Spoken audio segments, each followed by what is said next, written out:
Assalamualaikum warahmatullahi wabarakatuh. Apa kabar sahabat Al-Fatah yang dimuliakan Allah? Semoga kita dalam keadaan sehat, dilimpahkan rezekinya dan diberikan keberkahan dunia dan akhirat. Amin ya robbal alamin.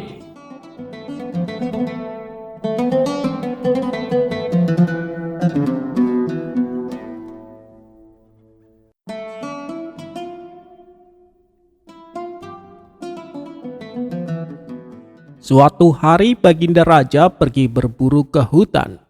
Ia sengaja tidak mengajak Abu Nawas turut serta, karena Baginda Raja beranggapan Abu Nawas hanya sebagai pembawa sial. Namun perburuannya kali ini tidak membuahkan hasil. Pasalnya, hewan-hewan rusa yang biasanya berseliweran tak ada satupun yang nampak. Kemudian pada keesokan harinya, Abu Nawas menemui Baginda Raja. "Paduka yang mulia, kemarin katanya Paduka habis pergi berburu ya? Kenapa Paduka tak mengajak saya?" tanya Abu Nawas. "Ya, karena kamu pembawa sial Abu Nawas. Setiap kali aku membidik hewan buruan, ia selalu saja bisa lolos. Itu disebabkan karena kehadiranmu," ujar Baginda Raja. "Oh ya? Lalu bagaimana hasil pemburuan kemarin?" tanya Abu Nawas kembali. "Sayang Abu Nawas, kemarin tidak ada satupun hewan rusa yang nampak. Kalau ada, pasti sudah saya lumpuhkan dengan panahku ini," jawab Baginda Raja. "Kalau begitu, berarti Paduka keliru menilai saya. Saya bukanlah pembawa sial. Kehadiran saya justru pembawa keberuntungan," balas Abu Nawas. "Kenapa bisa begitu?" tanya Baginda Raja heran. "Terbuktikan ketika saya tidak diajak, hewan rusa tidak mau menunjukkan dirinya. Sedangkan waktu saya diajak, hewan buruan terlihat berseliweran," terang Abu Nawas. "Tapi kan gara-gara kehadiranmu, anak panahku selalu meleset," protes Baginda Raja. "Itu juga merupakan suatu keberuntungan Paduka," timpal Abu Nawas. "Keberuntungan? Keberuntungan apanya?" tanya Baginda Raja sewot. "Keberuntungan bagi binatang rusa Paduka. Berkat kehadiran saya, mereka bisa selamat. Itulah sebabnya mereka mau menampakkan dirinya ketika saya ikut berburu dengan Paduka. Karena mereka tahu dengan kehadiran saya, mereka pasti bisa selamat," tutur Abu Nawas. Spontan Baginda Raja tertawa terpingkal-pingkal.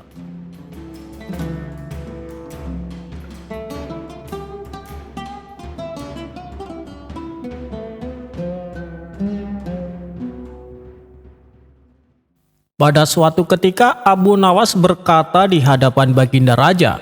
Ia mengaku bahwa dia adalah seorang pelawak yang bisa merubah air putih menjadi madu. Mendengar hal itu, Baginda Raja tentu saja tak percaya begitu saja. "Apa kau serius Abu Nawas?" tanya Baginda Raja. "Kalau Paduka ingin bukti, saya bisa melakukannya sekarang," balas Abu Nawas. Baginda Raja yang merasa penasaran segera mengambil secangkir air putih dan menyerahkannya kepada Abu Nawas. Kemudian oleh Abu Nawas, air di dalam cangkir tersebut dibacakan beberapa mantra. Setelah selesai dengan ritualnya, Abu Nawas menyerahkan kembali cangkir itu kepada Baginda Raja. "Silahkan diminum Paduka yang mulia," ucap Abu Nawas. Baginda Raja pun menuruti perkataannya. "Apa-apaan? Ini hanya air putih biasa Abu Nawas," seru Baginda Raja. "Tentu saja Paduka, saya tidak pernah mengatakan bahwa saya adalah seorang pesulap. Saya hanya seorang pelawak yang mencoba merubah air putih menjadi madu," balas Abu Nawas. "Wah, kalau begini caranya, kau harus dihukum Abu Nawas, karena kau tak berhasil melakukannya," sahut Baginda Raja. "Dihukum? Apa saya tidak salah dengar Paduka? Perlu Paduka ketahui, kalau pesulap yang ditunggu adalah keajaibannya. Jadi kalau tidak berhasil merubah air jadi madu, pantaslah kalau dia dihukum. Tapi kalau pelawak yang ditunggu adalah hiburannya. Meskipun tidak berhasil merubah air jadi madu, tapi setidaknya berhasil menghibur Paduka, jelas Abu Nawas. Baginda Raja pun tersenyum mendengar pembelaan Abu Nawas.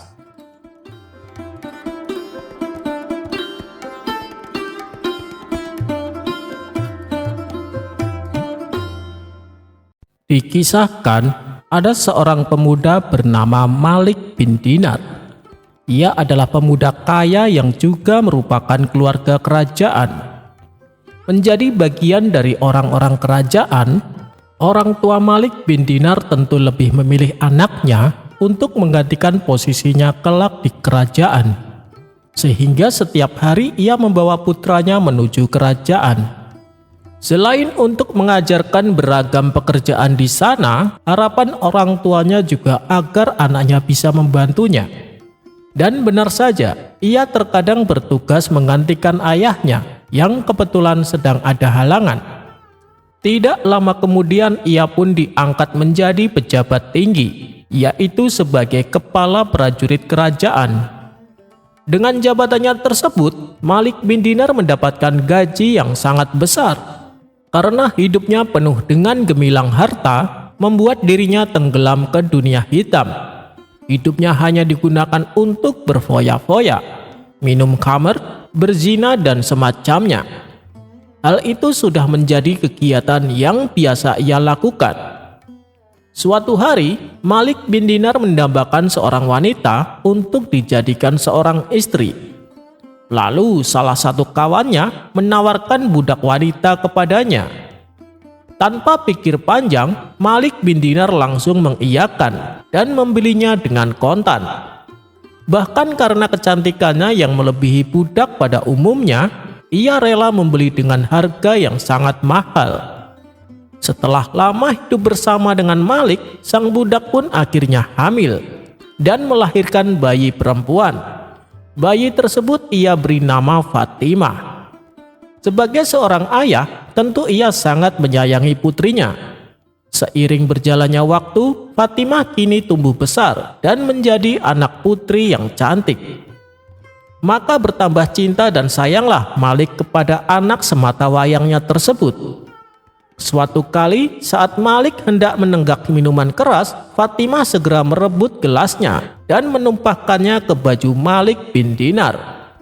Dan itu Fatimah lakukan setiap kali saat melihat ayahnya akan minum minuman keras.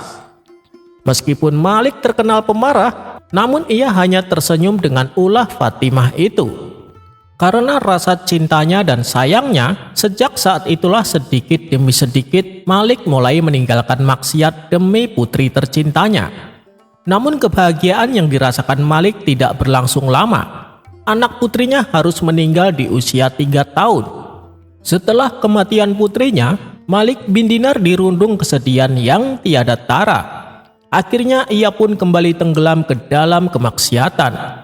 Ia kini menjadi pribadi yang lebih buruk dari sebelumnya. Setiap malamnya hanya ia habiskan untuk mabuk-mabukan. Hingga pada suatu malam saat ia tengah mabuk berat, ia pun tertidur. Dalam tidurnya ia bermimpi seolah-olah hari kiamat telah tiba. Matahari gelap, lautan menjelma menjadi api, bumi pun bergoncang. Segenap manusia berkumpul secara berkelompok di tengah rasa kebingungannya. Tiba-tiba terdengar suara misterius. Suara tersebut memanggil satu persatu manusia untuk dihisap. Tidak lama kemudian, giliran suara itu memanggil namanya. Padang mahsyar yang semula penuh sesak dengan manusia, tiba-tiba menjadi sepi, tak ada siapapun. Hanya tinggal dirinya seorang. Di saat itulah muncul ular besar yang ganas mengejar dirinya dengan mulut terbuka, seakan ingin menerkam dirinya.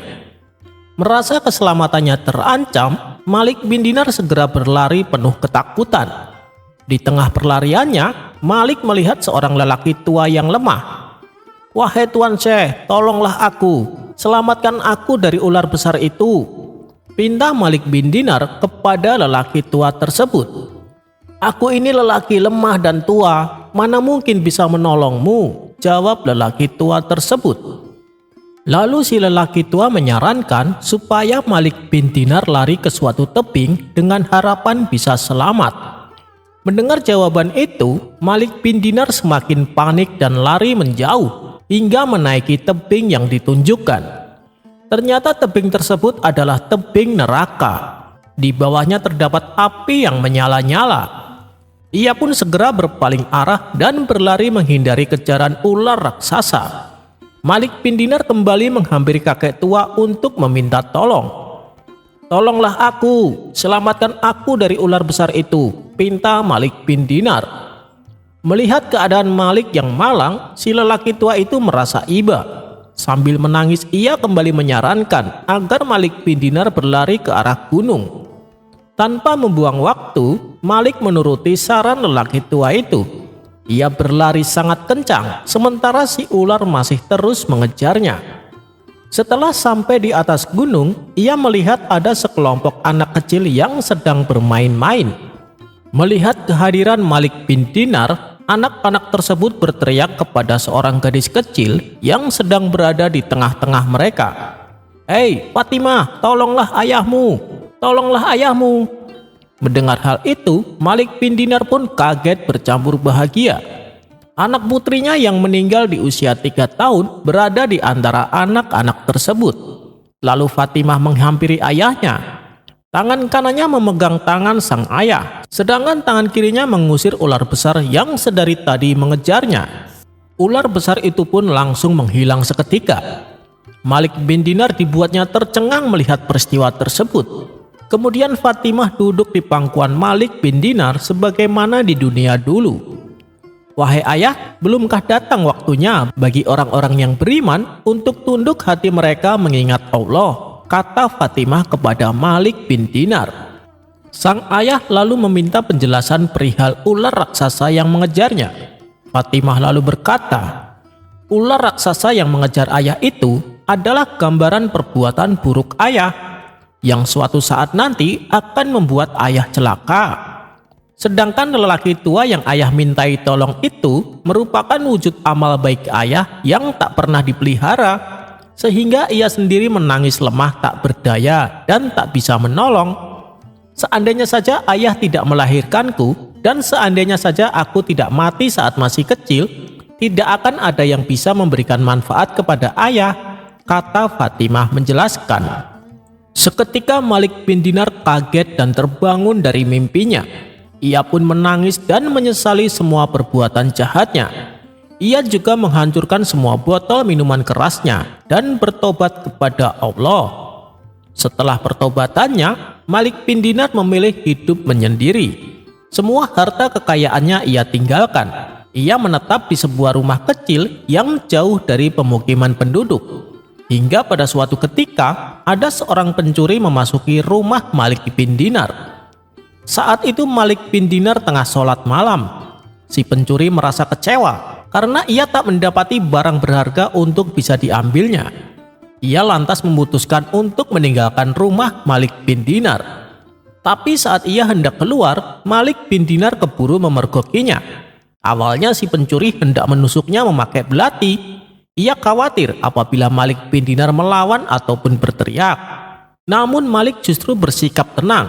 Bahkan ia mengucapkan salam dengan lembut. "Wahai saudaraku, semoga Allah memaafkanmu. Kamu telah memasuki rumah saya dan tidak menemukan barang berharga.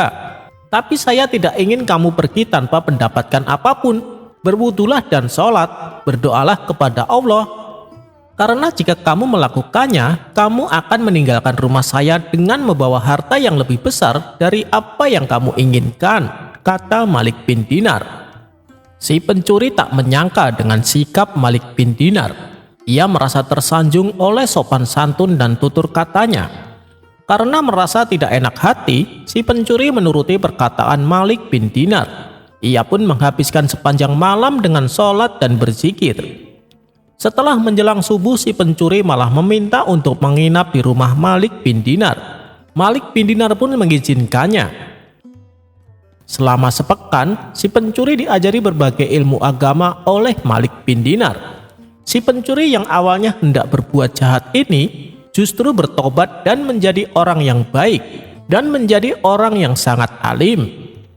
Suatu kali saat Malik bin Dinar hendak menunaikan ibadah haji, Di tengah perjalanan ia menjumpai burung gagak yang terbang rendah. Burung gagak tersebut membawa sepotong roti di paruhnya. Karena penasaran, Malik pun diam-diam mengikutinya dari belakang. Malik menduga gagak yang terbang tersebut pasti menyimpan suatu rahasia. Oleh karenanya, ia terus saja mengikutinya hingga sampailah ia di depan sebuah gua. Kemudian burung gagak tersebut memasukinya. Ternyata roti yang dibawa burung gagak diberikan kepada lelaki tua yang tengah terikat di dalam gua. Burung gagak tersebut lalu menyuapinya sedikit demi sedikit. Setelah burung gagak itu kembali terbang dan tidak terlihat lagi, Malik cepat-cepat mendekati kakek yang terikat dan membukakan tali ikatannya. "Siapa engkau? Apa yang telah menimpamu?" tanya Malik bin Dinar. "Aku sedang dalam perjalanan menunaikan ibadah haji. Namun ketika dalam perjalanan, hartaku dirampok oleh penyamun. Lalu tangan dan kakiku diikat oleh mereka. Setelah itu aku dilemparkan ke gua ini," jelas Pak tua itu. "Malang sekali nasibmu. Aku kesini mengikuti burung gagak yang membawa roti di paruhnya. Tampaknya burung itu memberikan roti kepadamu," tanya Malik bin Dinar. "Iya, yang disuapkan kepadaku tadi adalah roti. Setiap hari ia memberiku makanan dan minuman," ujar kakek tua. "Subhanallah, ilmu apa yang kau miliki sampai burung gagak itu sedemikian tunduknya padamu?" tanya Malik bin Dinar. "Tidak ada. Selama 5 hari sejak aku di sini, aku hanya bersabar dan berdoa. Dalam doaku aku berkata, 'Wahai Zat yang berfirman dalam kitabnya, percayalah bahwa Allah akan mengabulkan doa hambanya yang ditimpa kemalangan. Aku sekarang membutuhkan pertolonganmu, maka rahmatilah aku.' Kemudian Allah mengabulkan doaku dengan mengutus seekor burung gagak untuk melayani seluruh kebutuhanku," tutur kakek tua tersebut. "Sekarang engkau sudah bebas. Bagaimana kalau kita lanjutkan perjalananmu menuju tanah suci? Biarlah bekalku ini kita makan bersama selama di perjalanan," ajak Malik bin Dinar. Kakek tua yang tadi terikat itu sangat bersyukur kepada Allah dan mengucapkan terima kasih kepada Malik bin Dinar. Mereka berdua pun kemudian pergi meninggalkan gua itu untuk melanjutkan perjalanan.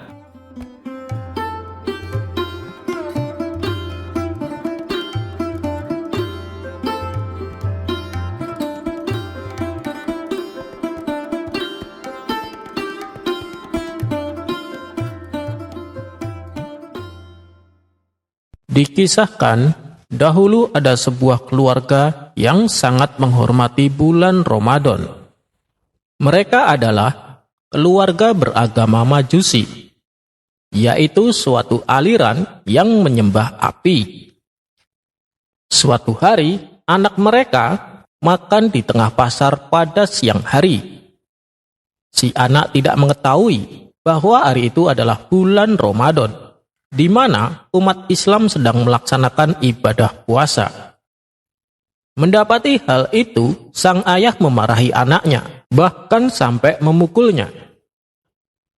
"Seharusnya engkau pandai menghormati umat muslim, mereka sedang menjalankan puasa.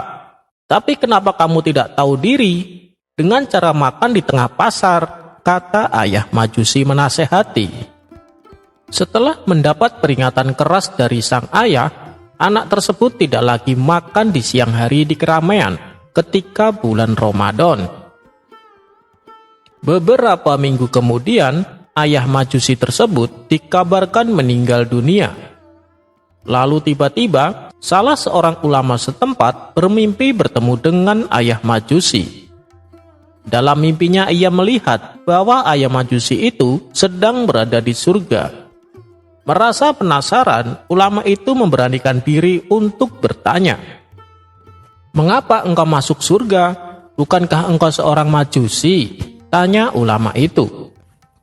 Ayah Majusi itu pun menjawab, "Iya, betul. Tetapi saat tiba waktu kematian, aku mendengar suara, 'Wahai para malaikatku, jangan kalian biarkan orang itu meninggal sebagai Majusi.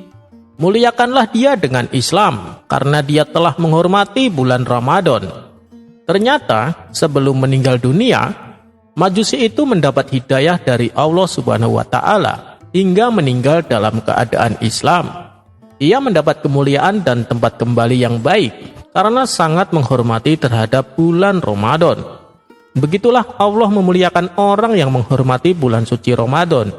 Apalagi bagi umat muslim yang menjalankan ibadah puasa Ramadan. Ia akan mendapat kemuliaan dan ganjaran istimewa di sisi Allah.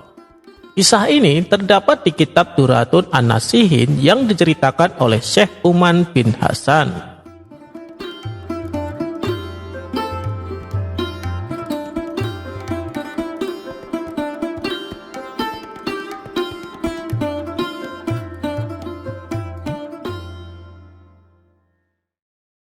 Abu Nawas dan sepotong roti. Alkisah, pada suatu hari kerajaan mengalami krisis ekonomi yang buruk. Karena sumber pendapatan kerajaan yang berasal dari pajak tidak memenuhi target. Kondisi kerajaan yang krisis ini membuat Baginda Raja geram. Kerajaan telah berhasil memperluas wilayahnya, namun krisis malah muncul dari pendapatan pajak. Akhirnya, diadakanlah pertemuan di mana para menteri kerajaan hadir dengan membawa berbagai kertas laporan sesuai dengan bidangnya masing-masing. Baginda Raja memulai pembicaraan. "Wahai para menteri, bagaimana mungkin kerajaan ini memiliki infrastruktur yang rusak parah? Kenapa hasil pertanian menurun?" tanya Baginda Raja. Semua menteri hanya bisa terdiam mendengar bentakan Baginda Raja.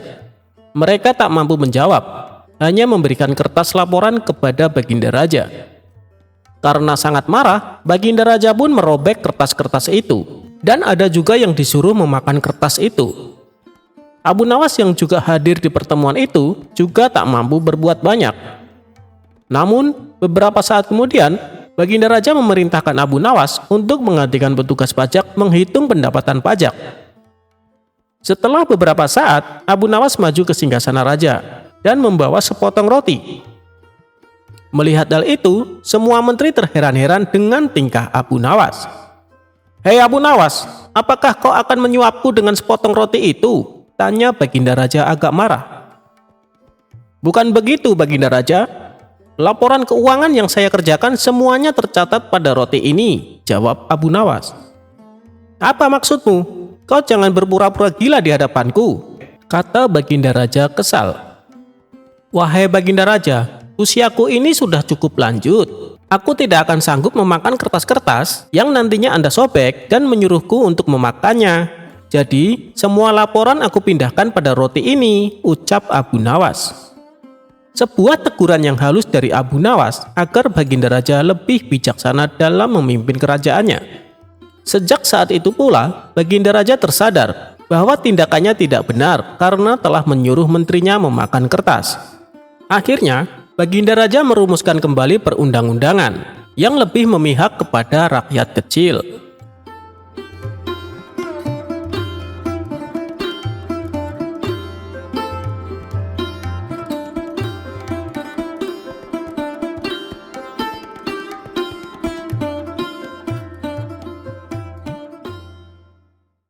Sepandai-pandainya tupai melompat, pasti akan terjatuh juga. Itulah perumpamaan yang pantas disematkan kepada Abu Nawas dalam cerita kali ini. Karena seringnya usil yang membuat orang malu, kini Abu Nawas harus menanggung malu akibat perbuatannya sendiri. Waktu itu, Abu Nawas mendapat hadiah berupa sepatu baru dari sahabatnya.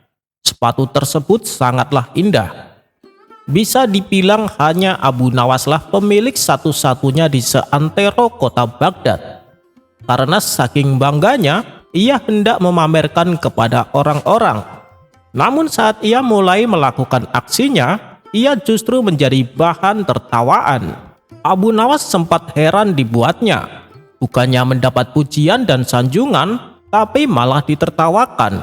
Dan yang membuat Abu Nawas bertambah bingung, orang-orang tidak memberitahu kepadanya apa yang menyebabkan mereka tertawa. "Pasti ada yang salah dengan sepatuku," pikir Abu Nawas.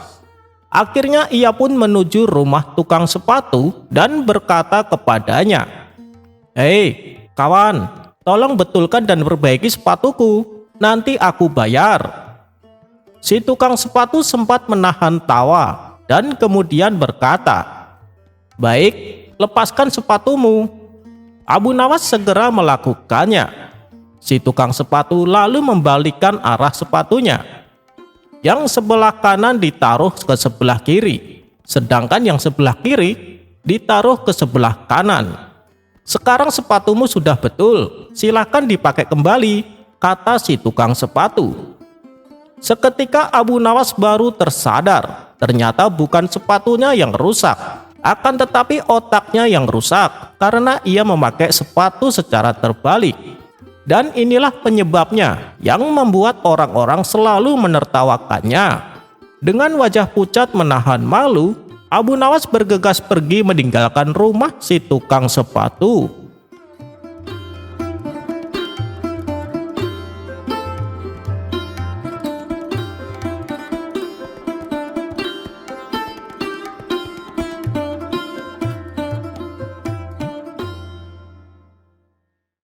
Suatu hari Abu Nawas yang dikenal nyeleneh dan suka berbuat konyol diajak berbincang-bincang oleh Baginda Raja di aula kerajaan.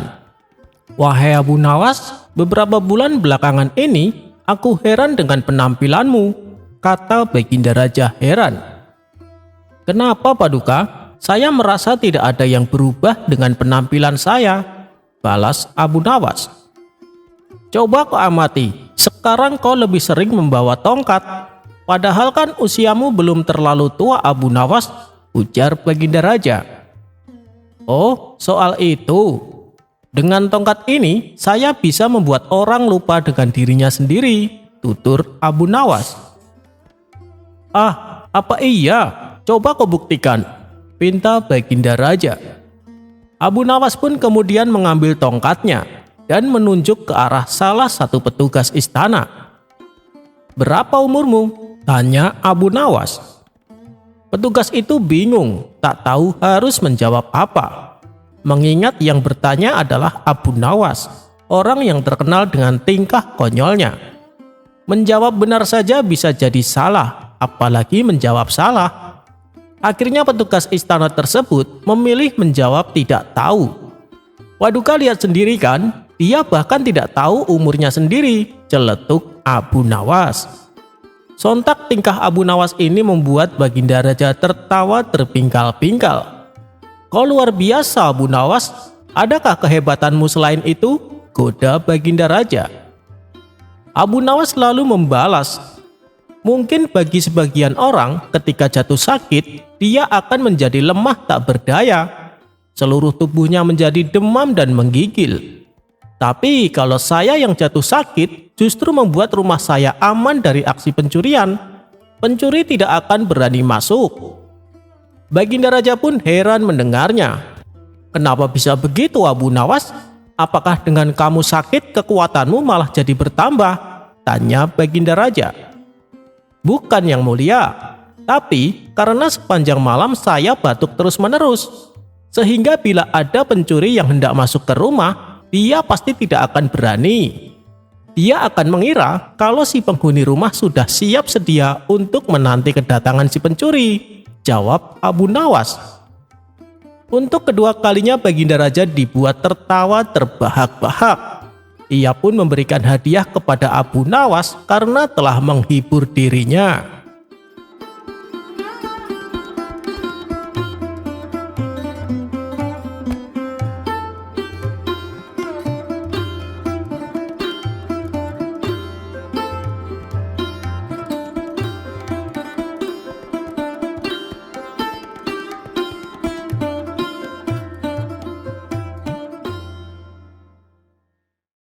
Suatu hari Baginda Raja mengajak Abu Nawas ke pemandian umum. Sebenarnya Abu Nawas tidak mau, karena ia sedang tidak enak badan. "Ampun Paduka yang mulia, saya sedang sakit. Jangankan mandi di pemandian umum, tertempel air saja saya kedinginan Paduka," ucap Abu Nawas. Akan tetapi Baginda Raja tidak peduli. Pokoknya di hari itu juga Abu Nawas harus menemaninya mandi di pemandian umum. Dengan amat terpaksa Abu Nawas menuruti perintah rajanya. Maka berangkatlah mereka berdua. Di tengah perjalanan, mereka berdua melihat beberapa orang budak sedang bekerja di ladang milik saudagar kaya. Iseng-iseng Baginda Raja bertanya kepada Abu Nawas, "Wahai Abu Nawas, menurutmu jika aku seorang budak, berapa harganya?" Dengan entengnya Abu Nawas menjawab, "Paling 50 dinar." Mendengar hal itu, Baginda Raja menjadi gusar. "Gila kamu ya, jubah yang aku kenakan ini saja harganya 50.000 dinar." Balas Baginda Raja. "Iya Paduka, saya kan hanya memberi harga jubah Paduka, sedangkan Paduka sendiri tidak ada nilainya," timpal Abu Nawas. Sudah, aku malas jalan denganmu. Kita pulang saja," kata Baginda Raja ketus. "Kita tidak jadi mandi ke pemandian umum Paduka?" tanya Abu Nawas. Karena masih emosi, Baginda Raja tidak menjawab pertanyaan Abu Nawas. Di sepanjang perjalanan pulang, antara Abu Nawas dan Baginda Raja saling diam. Sementara Abu Nawas merasa bersyukur karena tidak jadi pergi ke pemandian umum.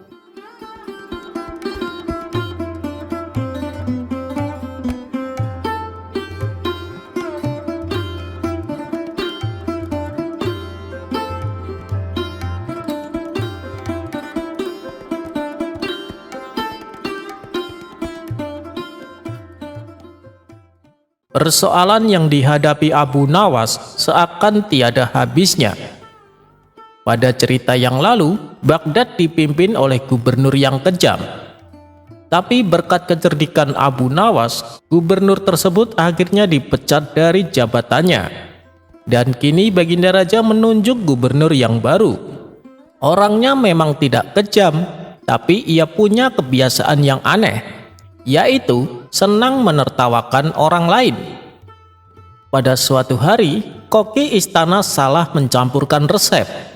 Akibatnya rasa masakannya jadi tidak enak. Tapi bukannya marah, Tuan Gubernur malah menyuruh kokinya untuk tutup mulut.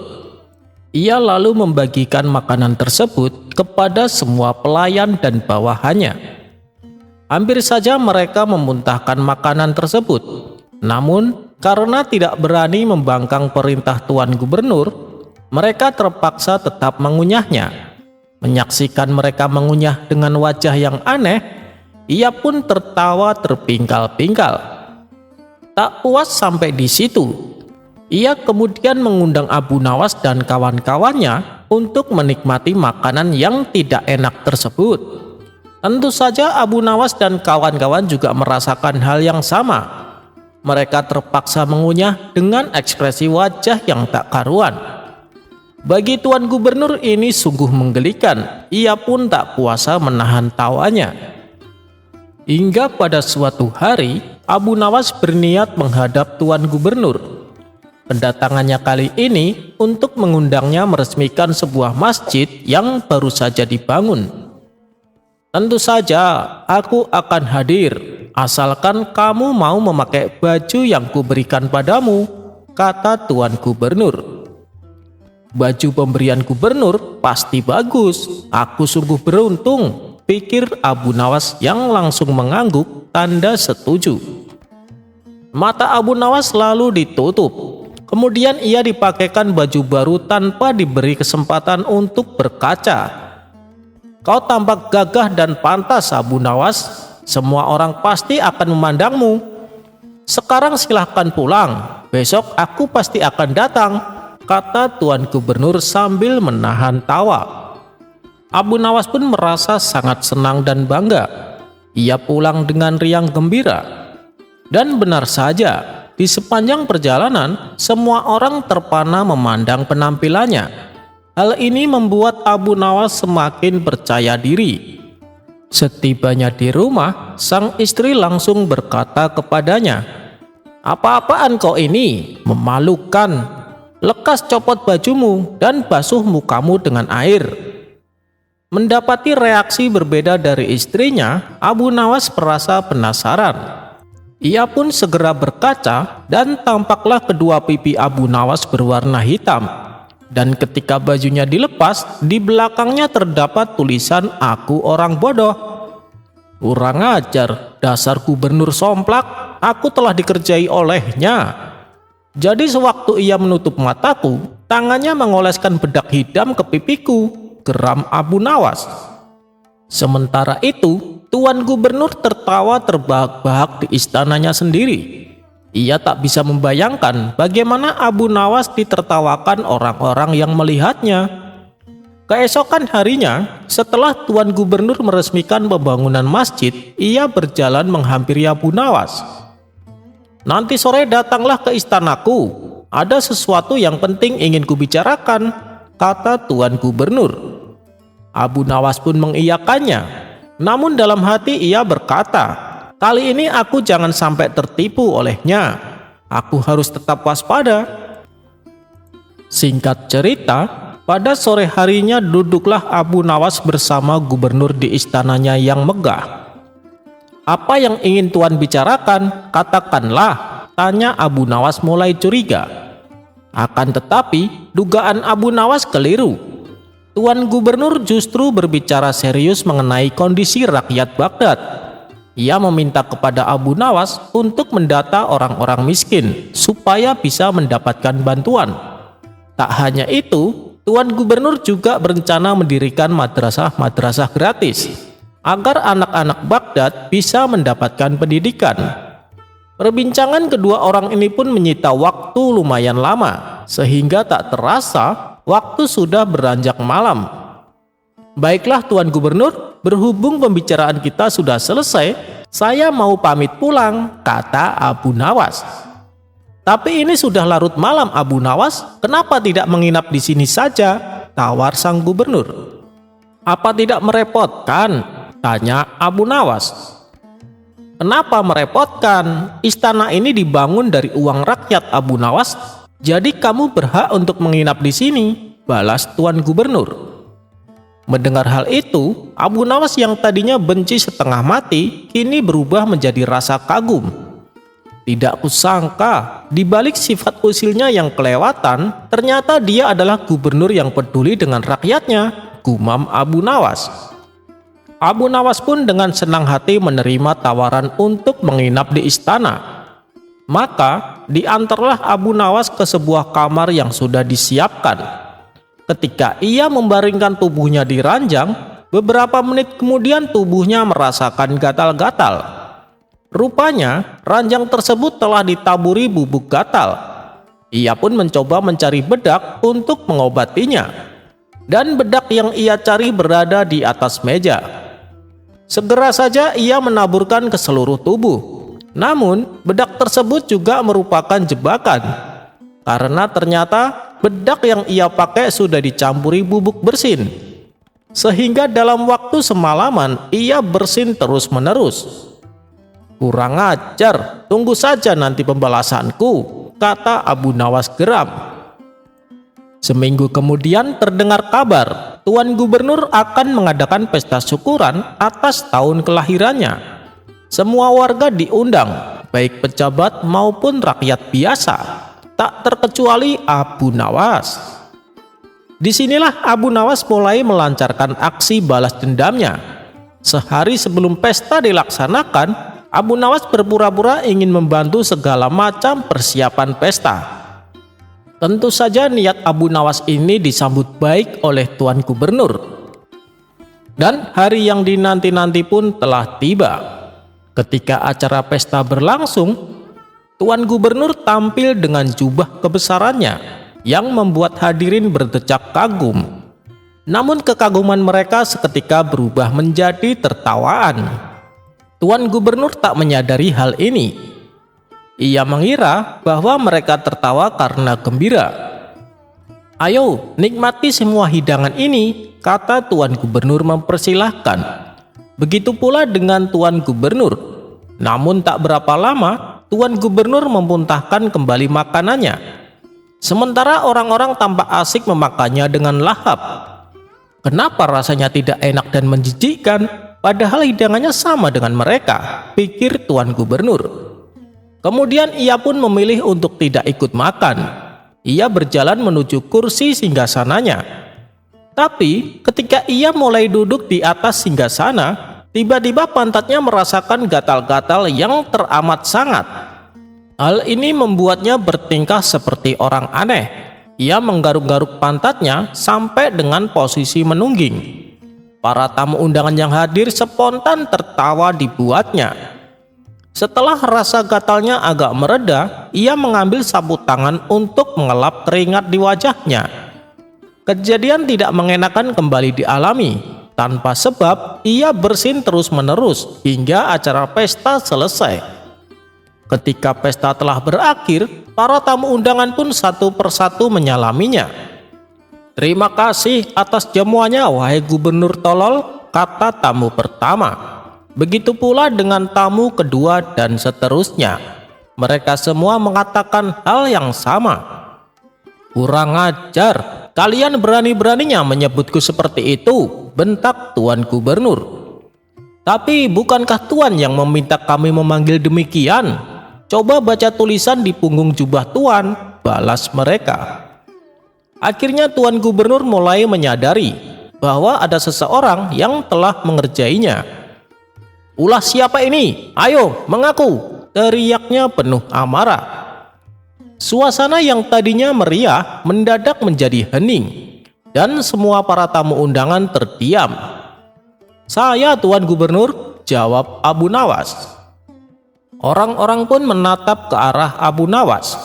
"Apa maksudmu dengan perbuatanmu ini? Kau telah mempermalukan aku di hadapan orang-orang," bentak Tuan Gubernur. "Itu akibat ulah Anda sendiri, Tuan. Di hari istimewa ini, saya membuat Anda merasakan lelucon yang Anda buat untuk orang lain. Semua lelucon ini berasal dari Anda. Jika Anda tak senang, berhentilah mengusili orang lain. Orang lain pun tak senang dan malu bila diperlakukan demikian," jelas Abu Nawas. Mendengar itu, Tuan Gubernur hanya terdiam. Ia baru sadar kalau ia keterlaluan dan ia berjanji akan menjadi gubernur yang baik.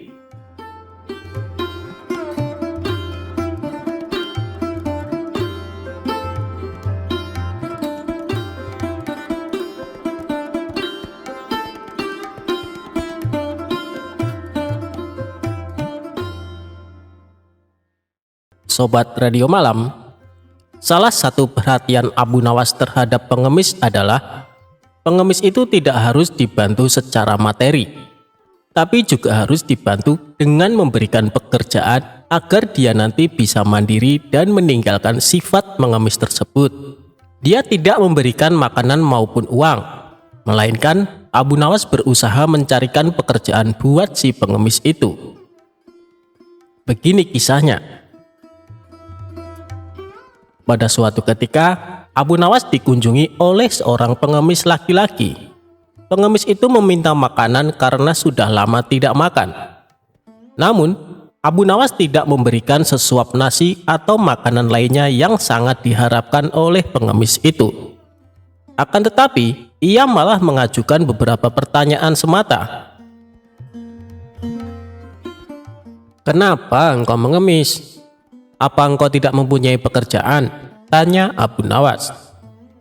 "Maaf Tuan, saya sudah lama mencari pekerjaan, tapi belum juga ada yang mau menerima saya bekerja," jawab pengemis itu. "Lalu, apa engkau mau bekerja sekalipun pekerjaan itu berat?" tanya Abu Nawas. "Asalkan halal, saya mau Tuan," jawab si pengemis.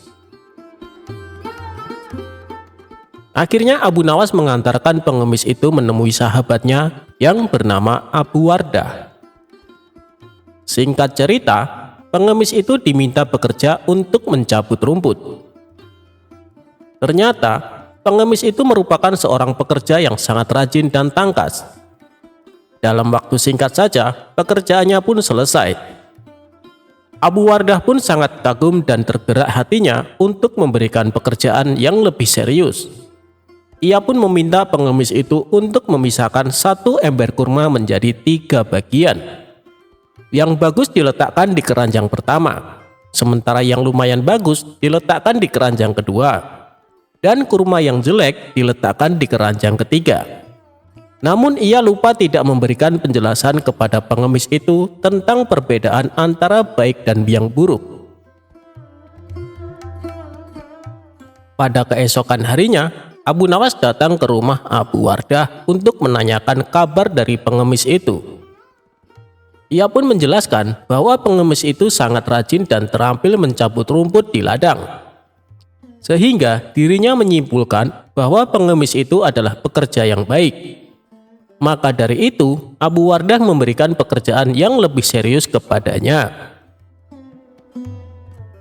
"Sekarang dia bekerja apa?" tanya Abu Nawas. "Tadi malam dia saya suruh untuk memisahkan kurma-kurma menjadi 3 bagian. Mari kita ke sana untuk melihatnya. Karena dia orang yang rajin, tentu sudah selesai pekerjaannya itu," kata Abu Wardah. Tak lama kemudian, keduanya pun sangat terkejut ketika melihat pengemis itu tidur pulas dan tidak mengerjakan pekerjaan yang telah diberikan kepadanya.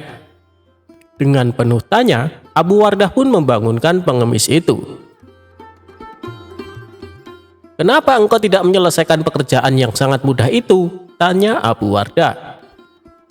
"Maaf Tuan, kalau hanya memindahkan kurma, sesungguhnya itu mudah. Yang sulit adalah membuat keputusan mana kurma yang baik, lumayan baik, dan jelek. Karena saya tidak diberitahu sebelumnya," jawab sang pengemis. "Waduh, itu tak terpikirkan olehku," kata Abu Wardah. Abu Nawas pun tersenyum melihat kejadian itu. Ia pun menegur Abu Wardah karena Abu Wardah hanya bisa memberikan tugas saja, tapi tidak mengajarinya dengan baik cara melakukannya.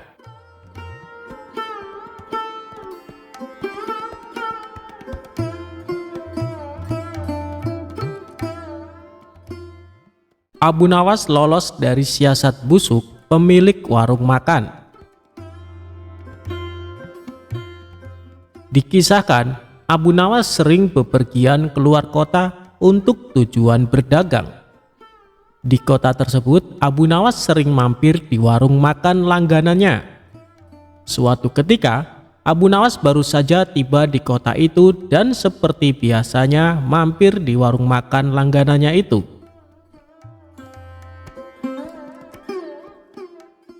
"Aku pesan 1 ayam dan 2 butir telur.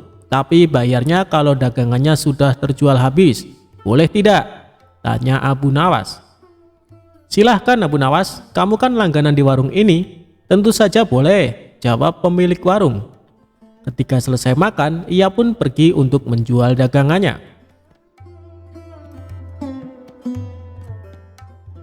Setelah 3 bulan berlalu, dagangan Abu Nawas pun habis. Kemudian Abu Nawas pergi mendatangi kembali warung makan langganannya. "Aku pesan makanan seperti dulu, 1 porsi ayam dan 2 butir telur," ucap Abu Nawas. Setelah Abu Nawas selesai makan, ia pun berkata, "Aku minta total tagihannya. Jangan lupa digabung dengan tagihan 3 bulan yang lalu," kata Abu Nawas.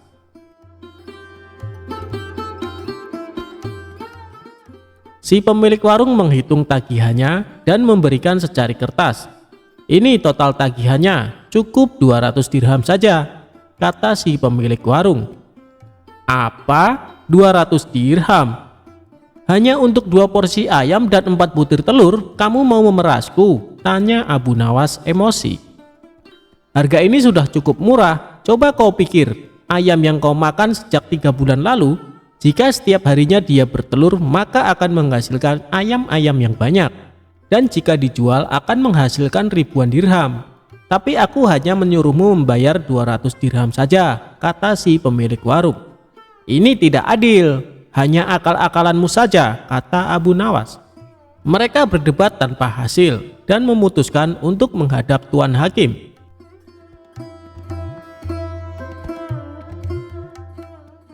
Ketika keduanya menemui hakim, ternyata hakim berpihak kepada pemilik warung. Lalu hakim bertanya, "Apakah kalian berdua menyepakati harga sejak 3 bulan yang lalu?" tanya Tuan Hakim. "Tidak Tuan Hakim," jawab Abu Nawas. Kalau begitu ayam yang kamu makan kemungkinannya bisa menghasilkan ratusan ayam dan telur, tutur Tuan Hakim. Ya, itu mungkin saja, tapi kalau ayamnya hidup, sedangkan ayam yang aku makan sudah mati dan dimasak, balas Abu Nawas. Namun, pendapat Abu Nawas tidak dihiraukan oleh Tuan Hakim karena ia cenderung memihak pada pemilik warung. Aku minta kasus ini ditangguhkan sampai besok pagi karena waktu sudah menjelang sore, pinta Abu Nawas. Permintaan Abu Nawas pun dikabulkan Tuan Hakim. Seharian Abu Nawas memikirkan cara agar bisa memenangkan kasusnya. Pada esok harinya, berangkatlah Abu Nawas menuju tuan rumah hakim. Setibanya di sana, ternyata si pemilik warung sudah datang lebih awal. "Kenapa kau terlambat dan membuat mereka menunggu?" tanya Tuan Hakim. "Maaf Tuan Hakim, tadi ada tamu bisnis. Ia minta biji gandum untuk ditanam. Terpaksa aku harus merebusnya dahulu, dan setelah matang aku berikan kepadanya untuk ditanam. Itulah yang membuatku datang terlambat," kata Abu Nawas. Mendengar itu, Tuan Hakim dan pemilik warung menertawakan Abu Nawas. Lalu dengan nada mengejek, si pemilik warung berkata kepada Abu Nawas, "Luar biasa, aku baru dengar ada biji gandum yang sudah direbus, ditanam, dan kemudian bisa tumbuh." Tuan Hakim dan pengacara tertawa terpingkal-pingkal. Setelah tawa mereka mereda, Abu Nawas berkata, "Itu memang aneh. Tapi kenapa kalian tidak tertawa ketika ada ayam yang sudah dimasak dapat bertelur dan berkembang biak, lalu dipatok harga sebesar 200 dirham, kata Abu Nawas. Spontan Tuan Hakim dan pemilik warung terdiam, tak sepatah kata pun keluar dari mulut mereka. "Kenapa kalian terdiam? Apa harus aku yang tertawa?" tanya Abu Nawas. Wajah mereka berdua langsung pucat, dan setelah terdiam agak lama, Abu Nawas pun keluar. Dan akhirnya Abu Nawas dapat lolos dari siasat licik si pemilik warung.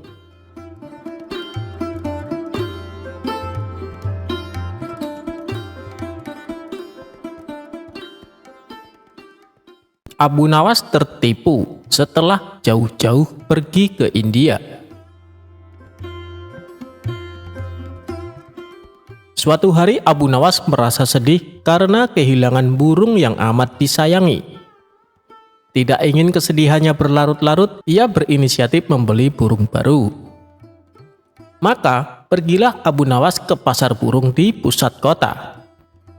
Setibanya di pasar, Abu Nawas langsung mendatangi salah satu toko yang menjual beraneka macam burung. "Anda mencari burung jenis apa, Tuan?" tanya si penjual. "Aku mau lihat-lihat dulu. Nanti kalau sekiranya ada yang cocok, baru ku beli," jawab Abu Nawas. Lalu tanpa sengaja Abu Nawas melihat ada burung yang sangat indah. Bulunya warna-warni dan kemilau.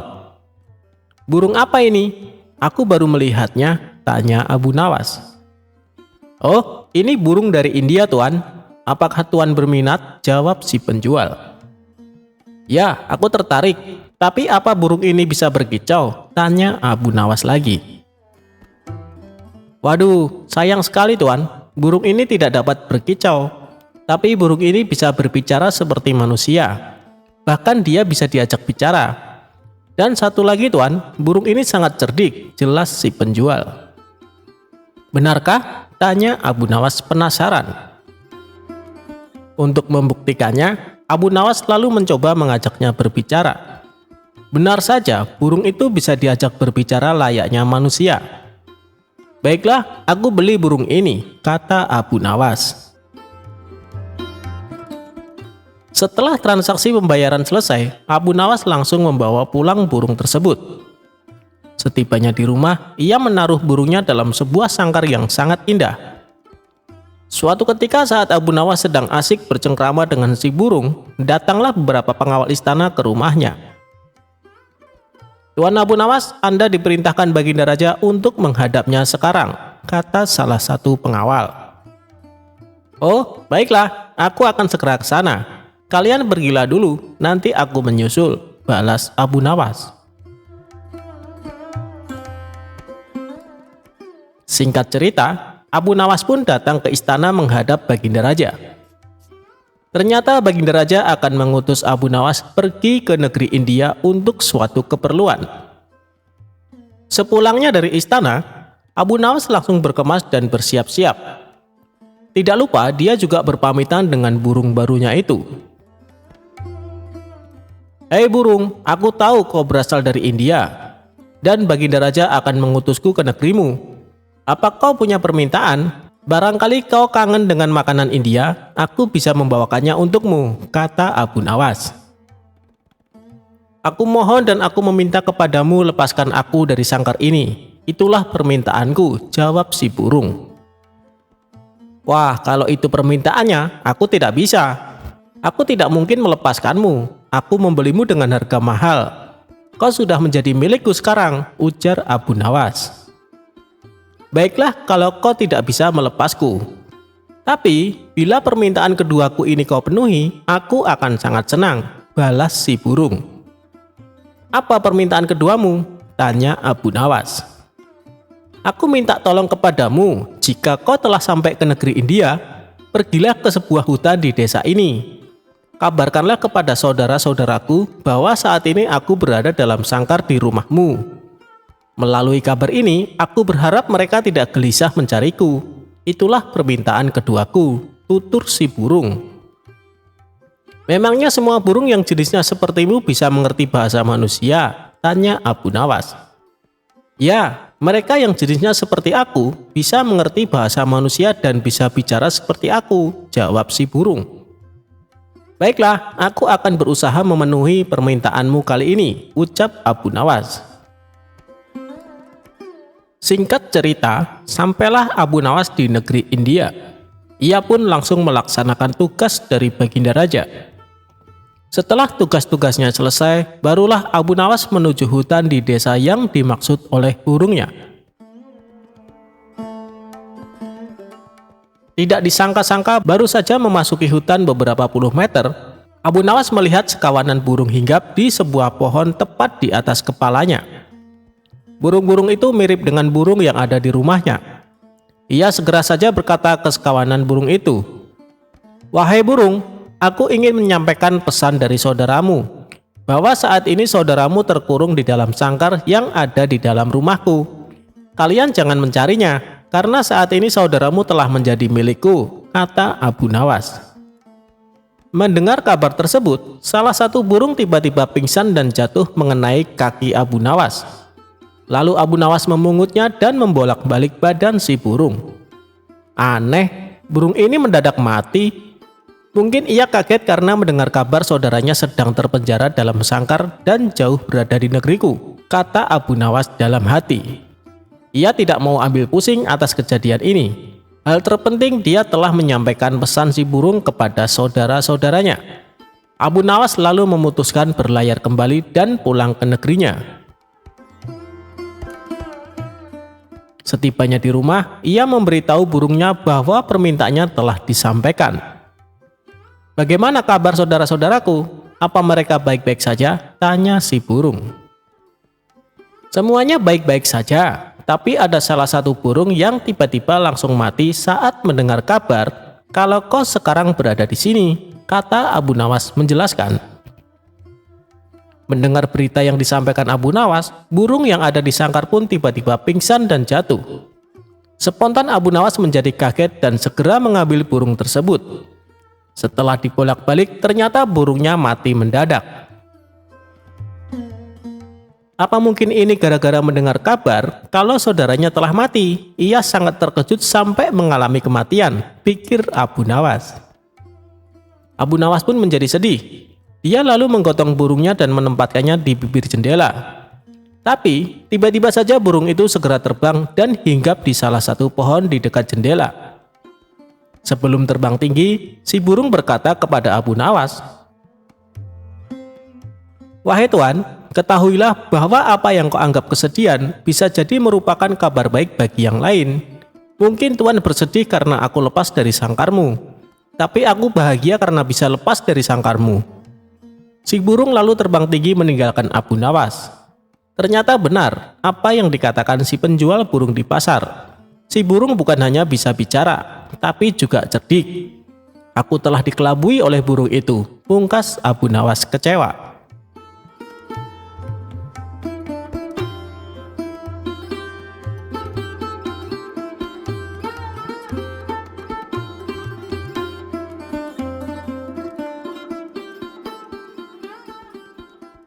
Abu Nawas bisa tahu warna angin.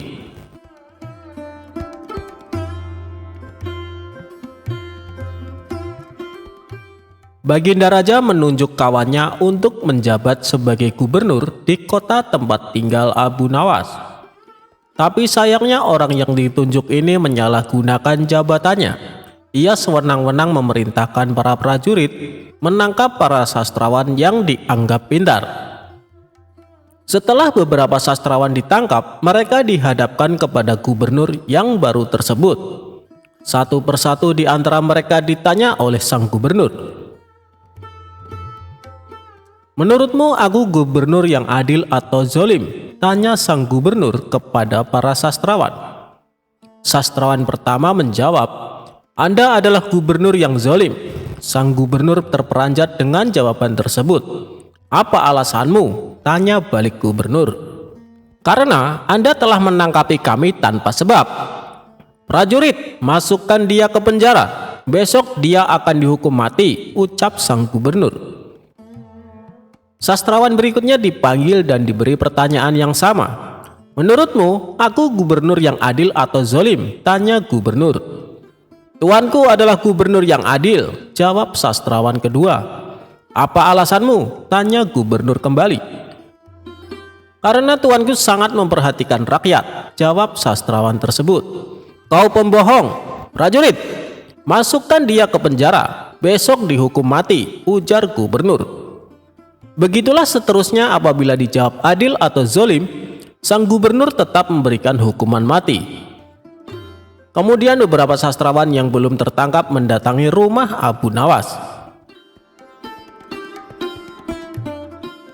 Tolonglah kami Abu Nawas, beberapa kawan kami dijatuhi hukuman mati, kata para sastrawan penuh khawatir. Abu Nawas pun terkejut mendengarnya. Kenapa gubernur melakukan itu? Bagaimana ceritanya? Tanyanya heran. Kami sendiri tidak tahu Abu Nawas. Tanpa sebab, gubernur yang baru itu menangkapi para sastrawan di kota kita. Lalu mereka ditanya satu persatu. Apakah dia gubernur yang adil atau zolim? Bila jawabannya zolim, maka akan dihukum mati. Jika jawabannya adil, juga tetap dihukum mati, kata mereka menjelaskan. Pasti gubernur sakit, dia sudah tidak waras, ucap Abu Nawas. Itulah kenapa kami ke sini Abu Nawas. Kami mendatangimu agar kau menyelamatkan kawan-kawan kami. Sebab rencananya besok mereka akan dihukum mati, ungkap para sastrawan. Baiklah, aku akan ke istana gubernur. Sekarang juga kalian pulanglah, ucap Abu Nawas. Sesampainya di sana, Abu Nawas langsung menghadap gubernur.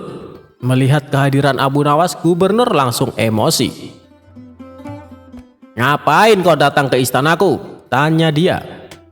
Aku mendengar kabar Anda menyuruh beberapa prajurit menangkapi para sastrawan pintar di kota ini. Tapi kenapa aku tidak ditangkap? Aku sangat tersinggung, jawab Abu Nawas. Oh, jadi kau menganggap dirimu bagian dari mereka? Tanya gubernur. Tentu saja, masyarakat di kota ini tahu siapa aku. Aku adalah sastrawan terpandai di kota ini, balas Abu Nawas. Baiklah, Algojo, tangkap Abu Nawas dan penggal lehernya, perintah gubernur. Tunggu dulu, sebelum leherku dipenggal, perintahkan Algojomu agar jangan sampai merusak rambutku. Sebab aku baru saja keluar dari tukang cukur, timpal Abu Nawas. Mendengar itu, gubernur langsung tertawa. Itulah jiwa kesatria yang aku kagumi darimu. Aku mengampunimu Abu Nawas, kata gubernur. Bolehkah aku meminta satu permintaan? Tanya Abu Nawas. Apa permintaanmu? Katakan saja, jawab gubernur. Aku juga minta pengampunan untuk kawan-kawanku, pinta Abu Nawas. Sejenak gubernur terdiam lalu berkata kepada Abu Nawas, "Aku akan mengabulkan permintaanmu, tapi ada syaratnya. Kau harus bisa menjawab 3 pertanyaanku." "Baik gubernur, aku siap menjawabnya," sahut Abu Nawas. "Menurutmu, aku gubernur yang adil atau zolim?" tanya dia. "Tuan bukan gubernur yang adil, bukan pula gubernur yang zolim.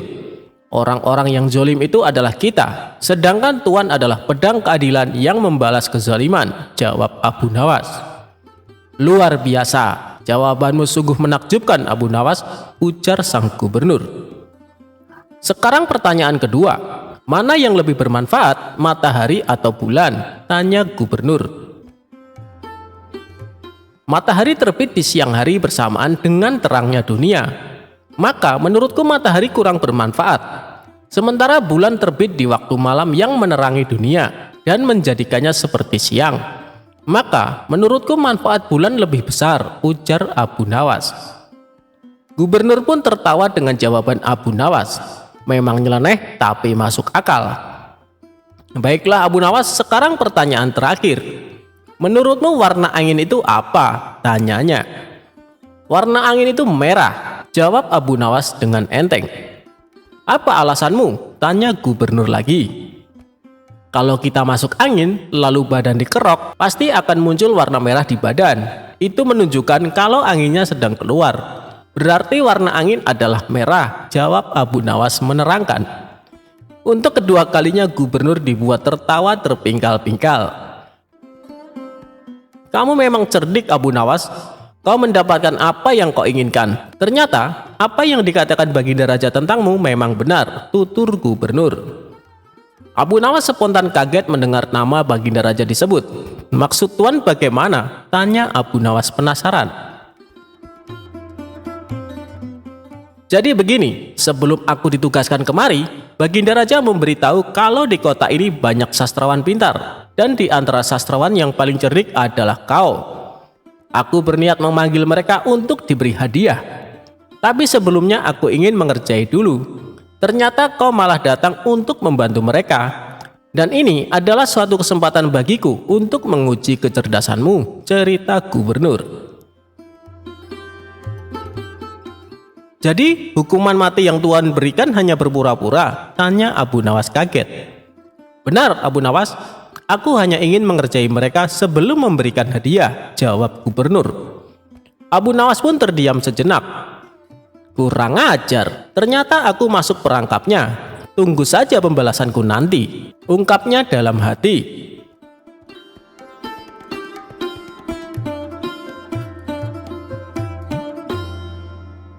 Abu Nawas jualan agama di pasar.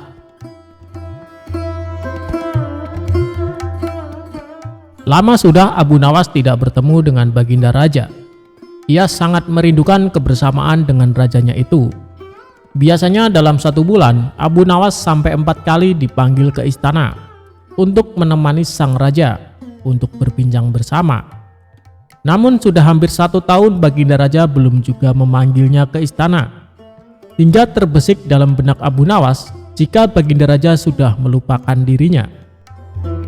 Sebenarnya Abu Nawas bisa saja langsung datang ke istana dan menemui sang Baginda Raja. Sebab Abu Nawas merupakan salah satu orang yang diberi keistimewaan khusus oleh sang raja. Tetapi kalau Abu Nawas bertemu raja tanpa ada kepentingan, ia khawatir para menteri kerajaan akan berprasangka buruk padanya. Untuk bertemu sang raja, Abu Nawas kemudian berpikir dan bergegas menuju ke pasar. Sesampainya di pasar, Abu Nawas mulai memasuki toko demi toko. Hampir semua toko yang dihampiri oleh Abu Nawas, semuanya terdiam dan heran. Sebab Abu Nawas hendak menawarkan sesuatu yang menurut orang tidak wajar, yakni agama. Di salah satu toko, Abu Nawas bertanya, "Apakah toko ini menjual agama?" Tentu saja si pemilik toko heran. "Kalau di sini tidak menjual agama, maka saya ingin menjual agama, harganya cukup 1 dinar. Apakah kamu berminat?" ungkap Abu Nawas.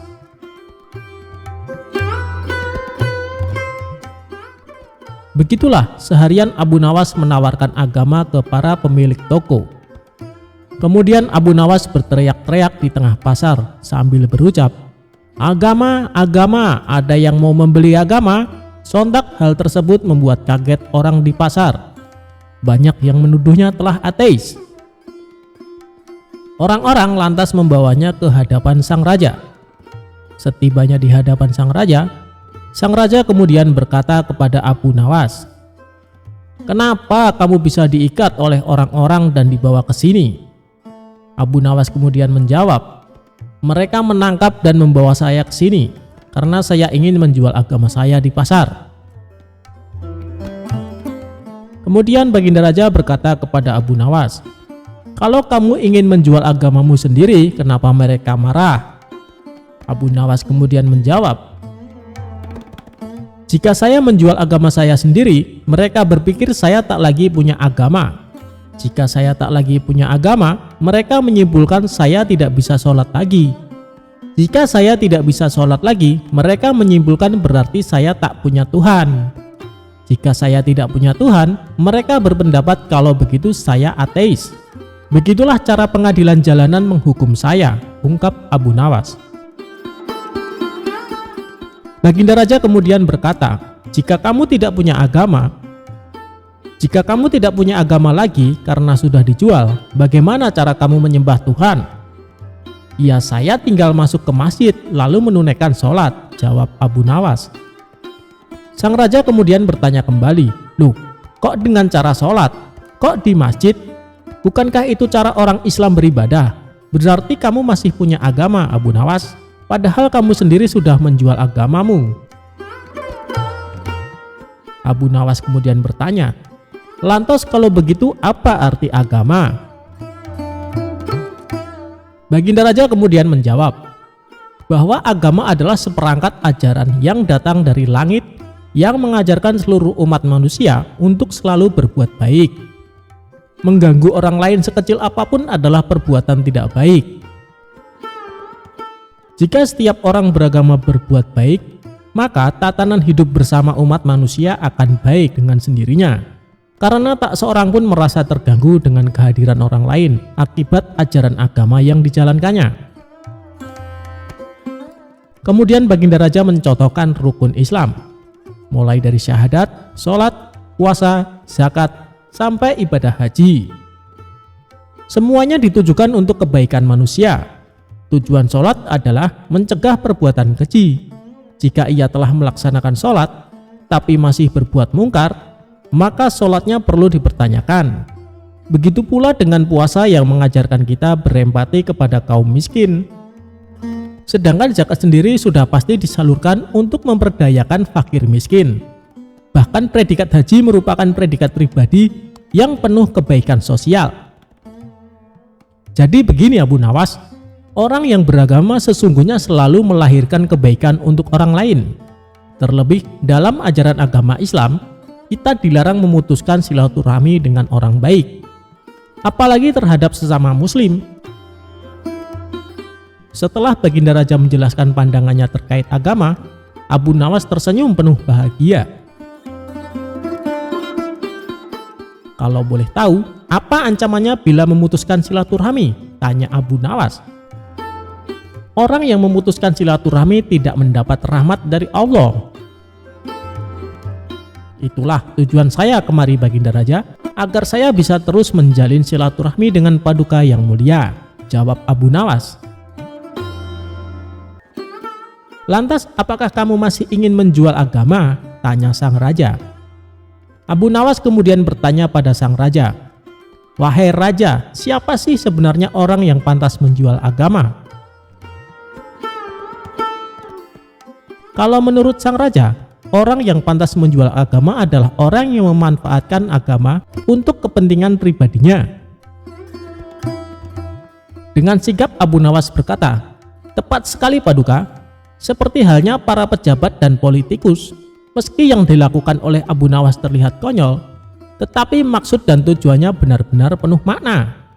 Lebih-lebih di zaman yang seperti ini, Banyak orang tanpa ragu, apalagi menjelang pemilihan umum, banyak yang menggunakan atau memanfaatkan agama demi kepentingan politik.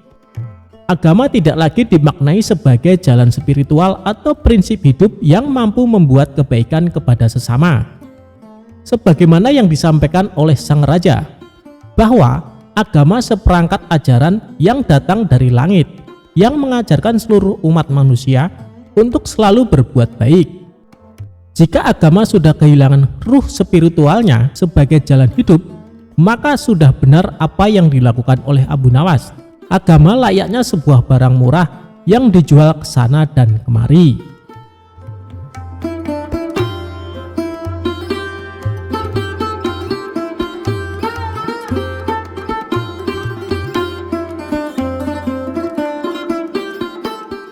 Seperti hari-hari sebelumnya, Abu Nawas diperintahkan Baginda untuk menghadapnya di istana kerajaan. Namun kali ini dengan suasana yang berbeda. Abu Nawas dipanggil pada malam hari yang sangat dingin. Di tengah obrolan yang sedang asik-asiknya, tiba-tiba Baginda Raja bertanya, "Wahai Abu Nawas, apakah engkau mau telanjang bulat di atas atap malam ini?" "Tergantung pada imbalannya, Baginda Raja," jawab Abu Nawas. "Kali ini engkau akan aku beri 500 dirham jika mampu melaksanakannya," jawab Baginda Raja. Karena melihat imbalan yang begitu besar, tanpa berpikir panjang, Abu Nawas segera melepas bajunya.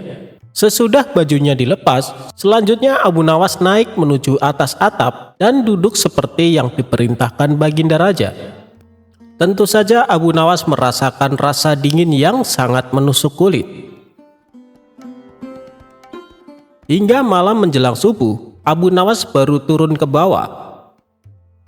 "Mohon ampun Baginda Raja, mana hadiah yang Baginda janjikan kepadaku?" tanya Abu Nawas. "Oh itu, sabar dulu wahai Abu Nawas.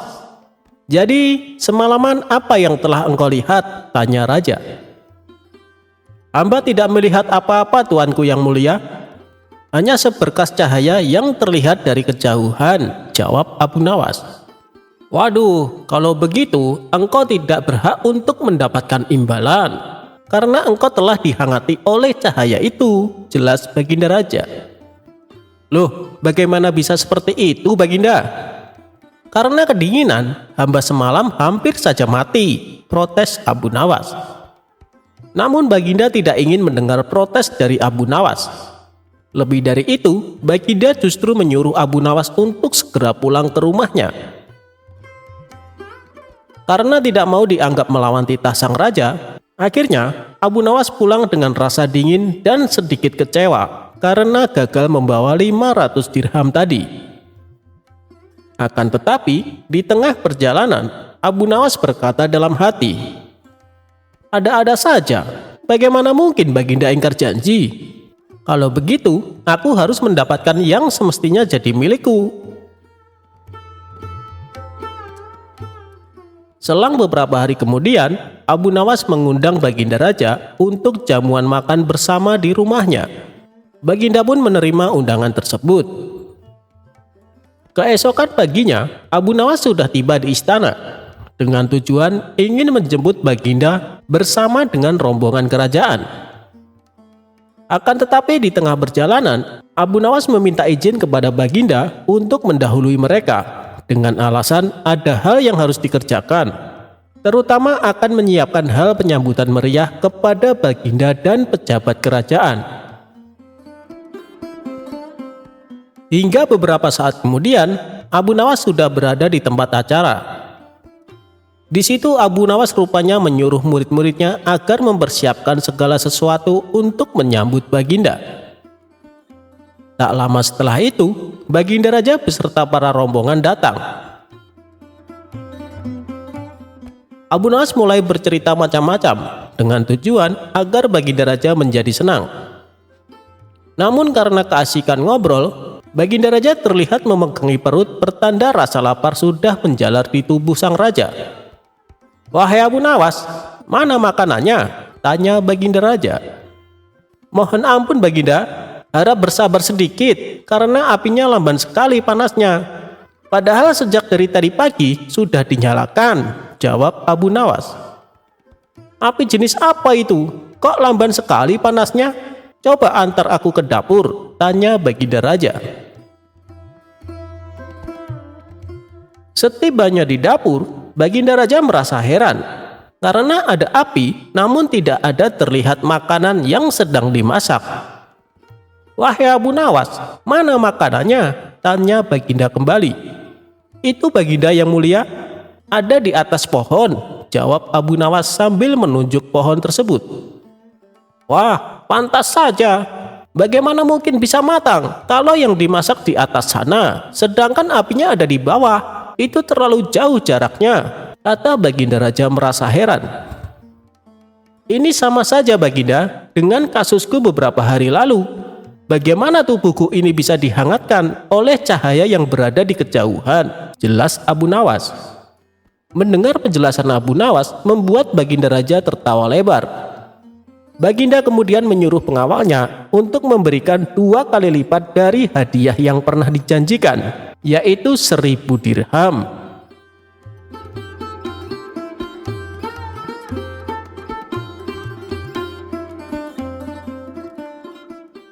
Abu Nawas membajak sawah dari dalam penjara.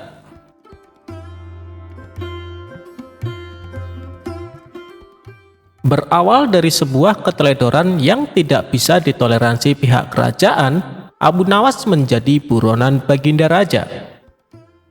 Dia pun mengerahkan prajuritnya untuk menangkap Abu Nawas di rumahnya. Tibalah prajurit istana di rumah Abu Nawas. Mereka melihat Abu Nawas dan istrinya sedang mencangkul di ladang yang akan ditanami kentang. Baru mencangkul beberapa meter saja, tanpa ampun para prajurit menggelandang Abu Nawas ke penjara istana. Abu Nawas sedih karena ladangnya belum selesai dicangkul. Ditambah, sang istri tidak mungkin kuat mencangkul sendirian. Di dalam penjara, Abu Nawas berpikir keras agar istrinya tetap bisa menanam kentang. Kalau tidak, musim tumbuhnya kentang akan berlalu begitu saja. Kemudian, ia memanggil seorang penjaga penjara. Wahai penjaga, saya ingin menulis surat rahasia untuk istriku di rumah tentang sesuatu yang sangat penting, kata Abu Nawas yang menyampaikan bahwa suratnya itu tidak boleh dibaca oleh siapapun. Si penjaga penjara tersebut langsung melaporkan keinginan Abu Nawas kepada Baginda Raja. Baginda Raja menyetujuinya. Penjaga penjara langsung mengambilkan kertas dan pena untuk Abu Nawas. Abu Nawas menulis dalam suratnya, "Wahai istriku, janganlah engkau sekali-sekali menggali ladang kita, karena aku menyembunyikan harta karun dan senjata di situ. Tolong jangan bercerita kepada siapapun." Tentu saja Baginda Raja penasaran, lalu membaca surat rahasia Abu Nawas untuk istrinya. Setelah mengetahui isi surat tersebut, Raja mengirim banyak prajurit untuk menggali ladang Abu Nawas. Istri Abu Nawas kaget. Prajurit kerajaan ramai-ramai menggali ladangnya. Setelah sekian lama para prajurit menggali di seluruh ladang, namun tidak mendapatkan apa-apa. Justru pekerjaan mencangkul ladang yang selama ini di hadapan Abu Nawas dan istrinya kini sudah selesai dan bisa ditanami kentang. Abu Nawas kembali menyurati istrinya. "Istriku, sekarang engkau bisa menanam kentang tanpa harus menggali tanah."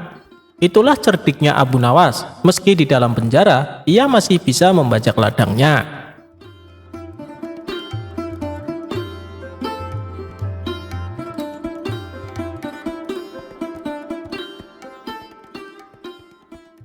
Hadiah dari Abu Nawas untuk hakim yang curang.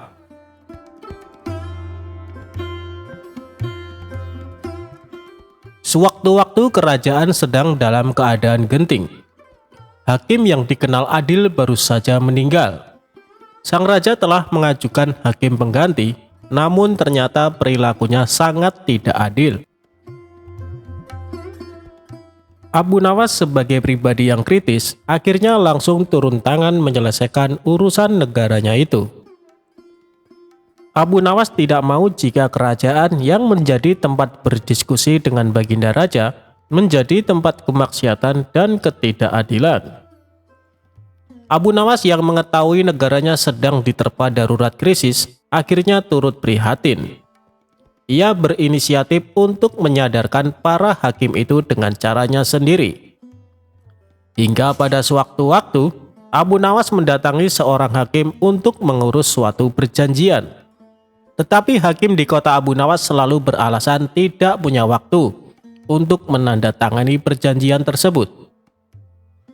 Kondisi ini terus berlangsung terus-menerus, hingga Abu Nawas menarik kesimpulan bahwa sang hakim minta disuap.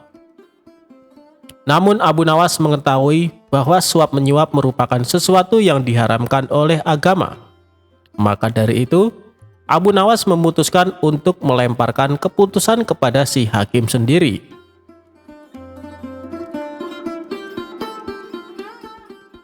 Abu Nawas kemudian menyiapkan sebuah gentong. Gentong tersebut diisi dengan kotoran sapi hingga hampir penuh. Kemudian di atas gentong tersebut diolesi mentega. Tak menunggu waktu lama, gentong itu segera dibawa ke hadapan sang hakim. Namun saat Abu Nawas menghampirinya, sesuatu yang aneh terjadi. Tiba-tiba saja kesibukan sang hakim langsung hilang dan memiliki waktu untuk menuliskan tanda tangannya pada surat perjanjian Abu Nawas. "Wahai Tuan Hakim, apakah boleh saya memberi gentong mentega itu sebagai ganti tanda tangan Tuan?" tanya Abu Nawas mengelabui. Sang hakim menjawab sambil mengamati gentong itu. "Ah, engkau jangan terlalu dalam memikirkannya," kata si hakim dengan sedikit tersenyum. Tak lama setelah itu, hakim tersebut lantas mencolek sedikit mentega dengan ujung jarinya lalu mencicipi. "Wah, enak sekali mentega ini," kata sang hakim. "Memang betul Tuan, sesuai dengan ucapan Tuan. Jangan terlalu dalam mencolek menteganya," jawab Abu Nawas. Abu Nawas kemudian segera meninggalkan kantor sang hakim setelah mendapatkan tanda tangan si hakim. Beberapa saat setelah itu, sang hakim pulang dengan hati yang riang gembira karena mendapat satu gentong berisikan mentega itu. Setibanya di rumah, sang hakim memanggil istri dan anak-anaknya untuk makan bersama. Pada mulanya mereka sekeluarga sangat menikmati mentega itu. Tetapi begitu lapisan mentega itu habis, mereka mulai memakan kotoran sapi. "Aduh, apa ini? Baunya kok sangat busuk seperti kotoran hewan," kata hakim. Hakim lantas teringat perkataan Abu Nawas. Setelah berpikir panjang, ia baru sadar bahwa semua itu adalah ulah si Abu Nawas yang ingin menyadarkannya untuk meninggalkan praktek suap menyuap. Tampaknya ia merasa bersalah atas sikapnya selama ini. Hingga keesokan harinya, ia mendatangi rumah Abu Nawas dan meminta maaf atas kekilapannya selama ini.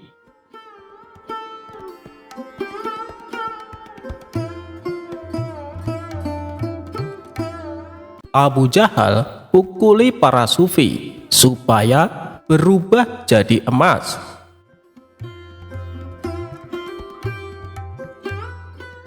Berawal dari adanya seorang pedagang sukses bernama Abdul Malik.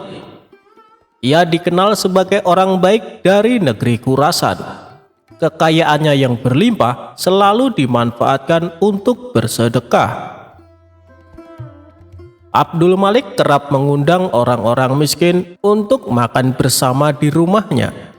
Sampai ada suatu hari, dia menyedekahkan hampir semua hartanya dan merasakan kelegaan yang jauh lebih nikmat dibandingkan ketika memberi hanya sebagian kecil. Kelegaan itu membuatnya memutuskan menggunakan tiap harta miliknya untuk kesejahteraan fakir miskin. Abdul Malik membebaskan hatinya dari segala kekayaan duniawi dan berserah diri kepada takdir Allah Subhanahu wa Ta'ala. Suatu ketika saat sedang menunaikan sholat, Abdul Malik melihat sosok gaib muncul dari lantai kamarnya. Sosok itu ternyata seorang laki-laki berjubah berpenampilan layaknya seorang sufi. Laki-laki misterius tersebut menghampiri Abdul Malik dan berkata, "Wahai Abdul Malik, manusia murah hati dari Khurasan, aku adalah dirimu sendiri karena engkau telah berbuat kebajikan yang sungguh mulia. Kau mampu melepaskan diri dari kekayaan tanpa merasa menjadi orang hebat. Oleh karena itu, aku menganugerahkan kau dari sumber anugerah yang sejati. Ketahuilah, setiap hari dengan cara ini aku akan muncul di depanmu. Saat itu, pukullah aku, dan aku akan berubah menjadi emas. Ambillah emas itu sebanyak yang kau mau. Tak perlu khawatir kau akan menyakitiku, sebab yang kau ambil akan diganti dari sumber segala anugerah." Setelah berkata demikian, sosok itu pun lenyap seketika.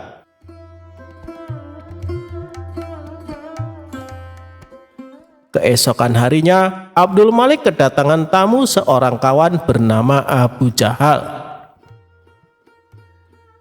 Saat mereka berdua sedang asik berbincang-bincang, tidak lama kemudian sosok misterius kemarin yang berpenampilan sufi kembali muncul di hadapan Abdul Malik.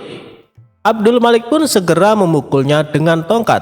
Seketika itu juga lelaki misterius yang dipukulnya berubah menjadi emas. Abdul Malik lalu mengambil bagiannya dan juga memberikan emas kepada Abu Jahal. Melihat peristiwa yang menakjubkan tersebut, Abu Jahal hanya bengong dan terpana. "Sungguh luar biasa," gumamnya. Tanpa mengerti kejadian sebelumnya, Abu Jahal mulai berpikir, alangkah gembiranya jika bisa melakukan hal serupa. Abu Jahal mengetahui bahwa kaum sufi rata-rata punya kekuatan tertentu. Ia pun menyimpulkan hanya perlu memukul mereka untuk mendapatkan emas. Maka terbesitlah di benak Abu Jahal sebuah ide konyol. Dia mengadakan sebuah jamuan pesta makan yang hanya dihadiri para sufi. Ketika para sufi ini sudah makan kenyang, Abu Jahal diam-diam mengeluarkan tongkat dan tanpa ampun dihantamnya para tamu undangan sampai tersungkur ke tanah. "Kenapa tidak ada yang berubah jadi emas?" batin Abu Jahal. Dikarenakan masih penasaran, Abu Jahal kembali memukuli mereka dengan tongkat. Tentu saja perbuatan ini membuat para sufi ketakutan. Mereka serempak kabur berlarian meninggalkan rumah Abu Jahal. Akibat perbuatan tersebut, para sufi mengadukan Abu Jahal kepada Tuan Hakim. Setelah itu ditangkaplah Abu Jahal dan disidangkan. Di hadapan Tuan Hakim, Abu Jahal beralasan bahwa perbuatannya ini semata-mata ingin meniru Abdul Malik. Pasalnya, dia pernah melihat Abdul Malik memukul seorang sufi, dan seketika itu juga orang yang dipukul berubah menjadi emas. Mendengar pengakuan Abu Jahal yang tidak masuk akal, Tuan Hakim kembali bertanya, "Apa kau yakin dengan yang kau lihat, Abu Jahal?" "Hamba yakin sekali, Tuan Hakim. Kalau tidak percaya, panggil saja Abdul Malik kemari," jawab Abu Jahal.